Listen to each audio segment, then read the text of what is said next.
In the late 1980s, a cult was slowly growing in Wrocław, Poland. Pamphlets and flyers circulated in universities and downtown squares. Politicians and academics flocked to hear the leader speak. It began as a New Age movement, empowering individuals by teaching meditation and visualization. However, it would later incorporate elements of ufology, messianism, and develop into a devout sect that worshipped alien races. They demanded that members isolate from friends and family, surrender their wealth and property, and lastly, make flesh sacrifices to ensure their salvation. The cult would come to be known as Antrovis, and tragically, they would later be connected with several disappearances and deaths in the early 1990s. Although they disbanded in 1994, many claim that the cult is still active, even to this day. How did the followers come to hold these radical beliefs, and how did they lead to such a gruesome aftermath?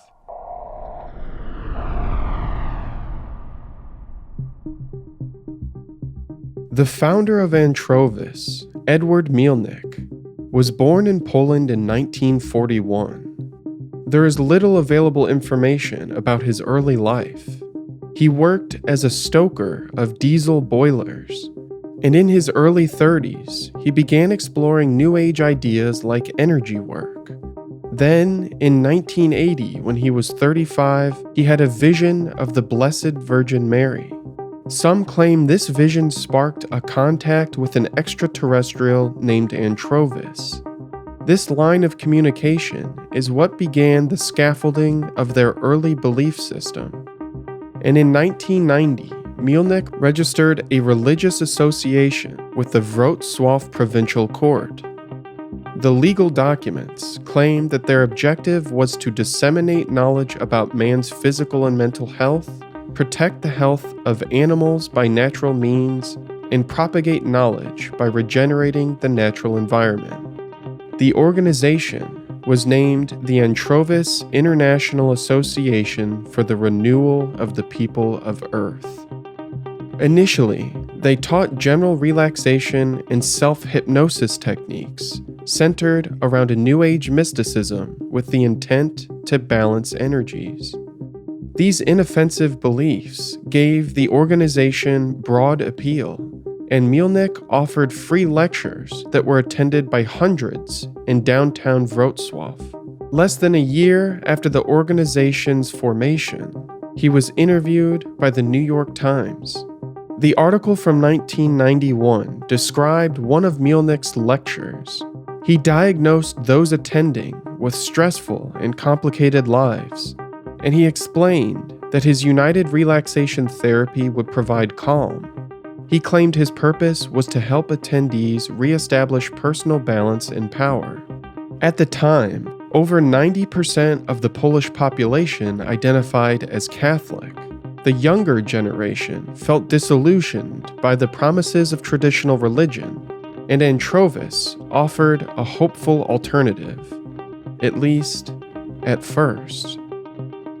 Due to its origin, Antrovis incorporated extraterrestrials and ufology, which drew members who were already interested in this subculture. Initially, this interest was mostly parascientific, centered around the possibility of life on other planets. However, Mielnik would become increasingly fundamentalist, packaging and pushing a doctrine that bizarrely blended the messianic, supernatural, and paranormal into one cult that would soon turn sinister.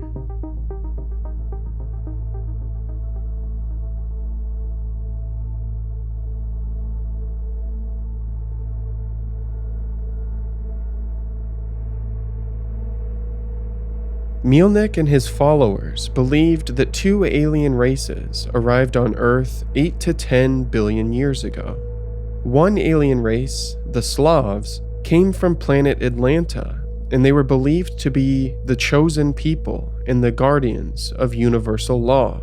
They landed on the mountain of Sliza, west of Wrocław. They believed this was a reservoir of planetary energy. A second alien race, the Hebrews, came from the planet Hebra, landing over 200 miles east in the area of Mazovia. They were believed to be the guardians of free will. All human beings were descendants of these two alien sects or a hybrid of the two.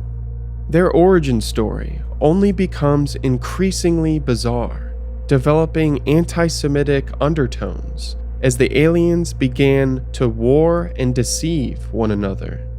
The mythology includes an alternative telling of Jesus' narrative. He wasn't crucified, and instead he became a pilot of spacecraft in preparation of saving his followers from prophesied doom. The followers of Antrovis were taught that they were witnessing the final act of the human story on Earth. They believed the world would soon dematerialize, and the Great Cataclysm would occur in 1999 when the planet began to phase from material to immaterial. Like all cults, they believed in an impending apocalyptic event. War, famine, and disease would wage before the planet would phase out of existence.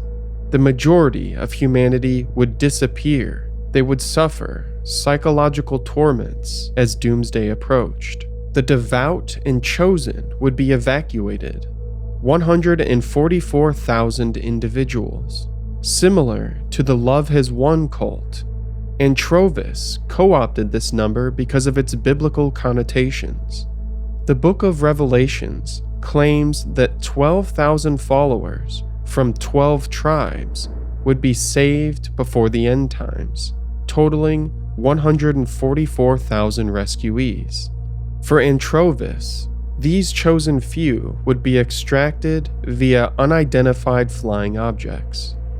Before the world would be subsumed by chaos, the messianic alien, Antrovis, would rescue the faithful from the planet and take them to a new planet, Merinda, where they would be made young again. The promise of salvation is another offering cults provide. However, they also utilize fear to trap their followers and prevent them from leaving. The followers of Antrovis believed that an alien species, the Greys, were watching them and looking for an opportunity to kidnap them. They were told that spaceships were powered by human energy and human organs, including hearts, lungs, kidneys, and especially the male reproductive system. These Greys stalked humanity, especially targeting the chosen people to rob them of their organs. This omnipresent threat was preached through lectures and courses, and it was programmed through hypnotic suggestion to disastrous effects. The Antrovis cult grew their following through lectures delivered at the Oko Cinema in downtown Wrocław. The lectures were free to attend, and they ran for 4 or more hours.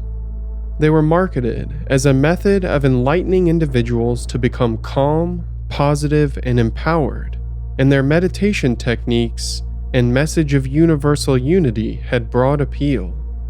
These lectures were advertised via flyers on university grounds.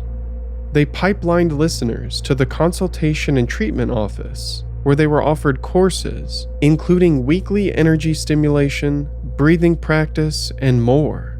These courses became the method of initiation to the inner circle. This initiation included first, second, and third degree courses. Little information is available on their curricula. They were operated by Mielnik and his commanders, and these instructors used dowsing rods for radiesthesia, claiming to measure the vibrational fields of their students. The education dynamic gave leverage over followers as teachers served as gatekeepers to the next stage of initiation. They chose who progressed and who didn't. Some sources indicate that Mielnik and his commanders would exploit this dynamic for sexual gratification.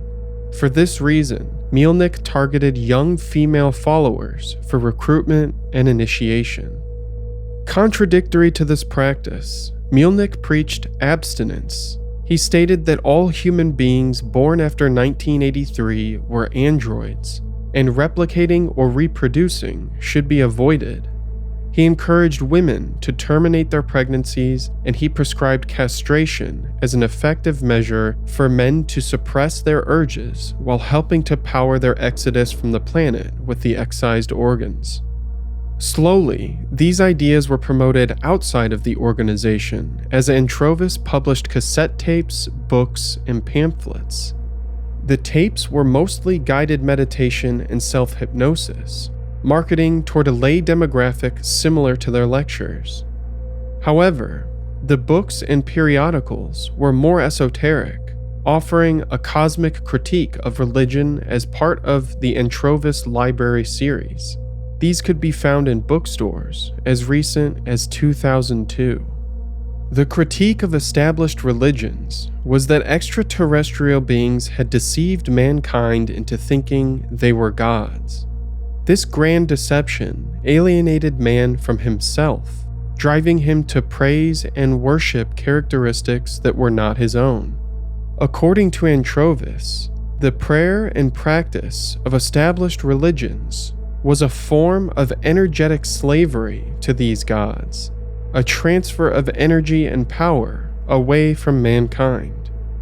Primary examples of this critique were 3 books called The Anti-Triptych, written by Edward Mielnik and his 2 highest commanders, Eva Homa and Anna Dabrowska.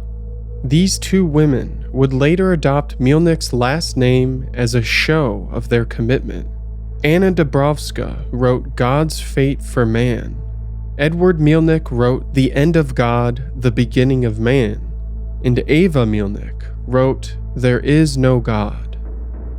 As these radical ideas began to circulate, attendance of their public lectures dwindled. Eventually, Antrovis halted recruitment altogether. The final count for the core group was between 26 and 42 devout followers. However few, their recruitment methods had allowed them to achieve relatively strong political and academic influence. Shockingly, the Antrovis cult seemed to serve as a nexus for former leaders of other cults and a breeding ground for cults that would follow in its wake. Some prominent members include Barbara Labuda, who participated in an early iteration of the Antrovis cult. She was a political activist who would later become a minister of the president's office in the early 2000s. She admitted to participating in meetings, even though she found the description of aliens to be naive. Bogdan Kokmajor founded a small religious movement known as Niebo, translated as Heaven, in 1990. Kokmajor recruited 15 followers to live on a commune in Lublin. He required absolute submission from his followers, dictating their marriages, diets, and more. They isolated from the world and relied on his healing abilities as a source of income. However, reports of kidnapping and unlawful detainment circulated, and the group quickly disintegrated. Bogdan joined Antrovis shortly after. Andrei Strosky would later form the Grif 144 cult, which resides mostly online in forums related to the occult. Grif 144 is a moniker used by Strosky in these forums. Their ideas share many of those outlined by Antrovis, including racial purity, ufology, and anti-religious sentiment. Lucina Lobos would later form Project Cheops in 2001 after the dissolution of Antrovis. Many would claim that Project Cheops is simply Antrovis by a different name. We'll explore this in depth later. Tadeusz Osianko was one of the founders of the Internet Independent Television, NTV. ᴘᴘᴘᴏᴛ was interviewed by a journalist, and he admitted that he willingly disconnected his daughter from life support to let her soul soar into space. This decision was no doubt informed by Antrovis beliefs. The inner circle of followers were directed to separate from their family and friends. They could not retain connection with those who would not be saved. They were required to surrender their wealth and property to Mielnik. No longer focused on growing their membership, the organization turned inward to prepare for the coming apocalypse. They rented resort lodges on Sliza to be closer to the planetary chakra and point of exodus. They isolated themselves in these resorts, meditating for days. Returning property owners claimed to find strange stone circles and mysterious sculptures on the premises. They left behind pamphlets and paintings of aliens that scared those who entered the resort after they left. Some sources claim that the organization willingly disbanded in 1994 after their isolation. They claimed that Mielnik believed his message had been delivered to all those who were willing to hear it. However, other sources claim that the organization was forced to dissolve by the Office of State Protection following a report on several deaths and disappearances that were attributed to the cult.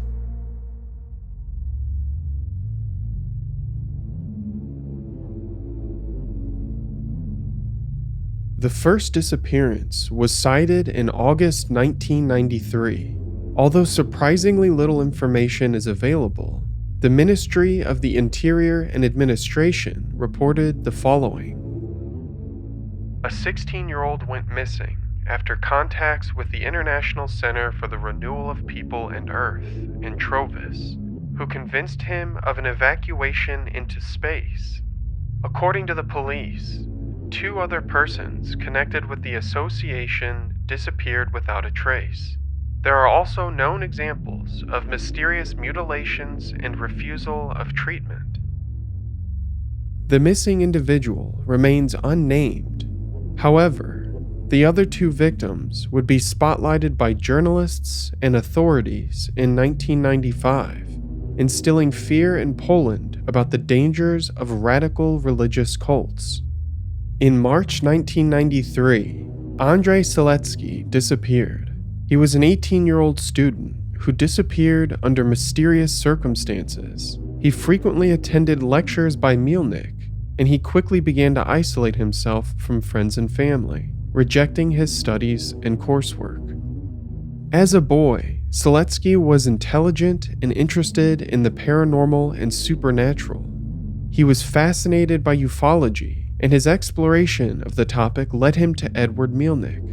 He quickly pursued the initiation courses and began meditating in his dark room for hours at a time. He stared at images of strange faces and remained motionless for hours.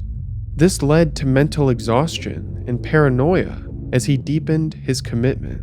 He fasted for long periods, attempting to cleanse himself in preparation for the pending apocalypse.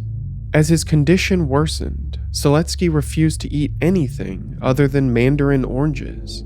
He complained of racking stomach pains and refused to take off his shoes, jacket, or hat. His mother said it appeared as though he were waiting for something or someone. He became hyper-vigilant, terrorized by the thought of the world ending at any moment. Sielecki became fearful of the gray aliens who he believed were watching him. In 1993, he left his home for university, but he never arrived.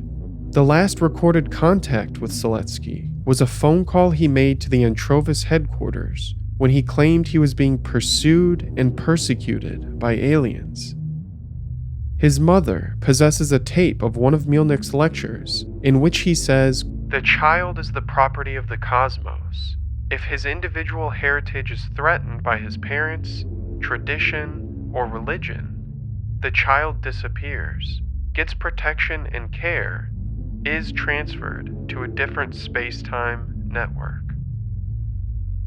Tragically, Seletsky has never been recovered, and investigators have released no additional information.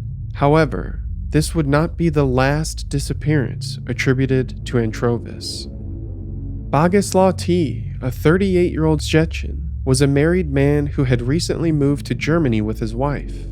He had attended the Antrovis lectures and participated in some of the initiation courses, receiving hypnosis which had deeply altered him. Boguslaw was also hyper-vigilant and filled with terror. He was anxious and tense, and he told his wife that the aliens appeared to him every night in his dreams. He was last seen boarding a train in Lübeck, Germany, but he never arrived at his destination. His father checked all the stations along his route, and his family kept hope alive. After a few days, his wife released an appeal in the newspaper looking for some sign of life. One source indicates that he was given a special mission by Mielnik with 12 other followers. They were contracted to build a spaceship in preparation of the 1995 apocalypse. Shortly after, police found the mutilated body of a man in the Odra River. His reproductive organs had been removed surgically and professionally, and the medical examiner determined this had been done while he was still alive. Investigators believed all the evidence indicated a murder. They interviewed 2 doctors associated with the Antrovis cult. Their investigations led to no additional information. Mielnik claimed to never have met the man, and without an internal source at Antrovis, the investigation stalled. Frighteningly, in their pamphlet, Means of Evacuation, they outlined a ship called the Caravella that could transport 12 people. The only fuel for these vehicles were the very same organs that had been removed from the mutilated body.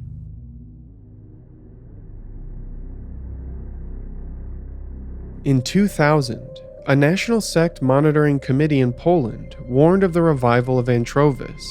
During a public broadcast in Warsaw, the anchor referred to an official report claiming that the Antrovis sect is reviving. A year later, in 2001, Lucinia Lobos formed Project Cheops in Wrocław. She claimed to have received a message from alien voices predicting an apocalyptic event that would occur in 2012.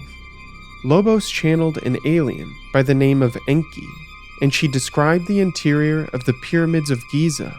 The voice told Lobos that the pyramids of Giza were actually protective structures that contained fuses, and they only needed to be activated to protect humanity. A leading specialist in ground-penetrating radar searches participated in a survey of the pyramids of Giza in 2006, and he later presented his findings for followers of Project Cheops, attempting to scientifically ground their beliefs. Lobos further claimed that there were mines and alien relics beneath the Church of the Blessed Virgin Mary on Sliza. In tandem with the Institute of Archaeology at the University of Wrocław, they obtained permission to excavate beneath the church. GPR research indicated that Lobos had correctly identified hidden passageways beneath the church, but in 2005, the excavation was discontinued without reason. Clearly, Project Cheops and Antrovis share many of the same beliefs. Some of these ideas would later migrate to Chicago via an American-Polish community called Mysteries of the World, and the cult is still active in remote areas of the internet. Antrovis began as an alternative to traditional Catholic values that were mainstream in Poland during the 1990s. They sought to empower individuals through meditation and visualization. Antrovis became increasingly sinister, seizing the wealth and property of its followers, requiring absolute submission to their leader, and eventually, they would be responsible for multiple disappearances and deaths. Mielnik has never been prosecuted for his crimes, and frighteningly, many speculate that Antrovis continues to operate to this day. No one knows how many more have lost their future, their families, or their lives.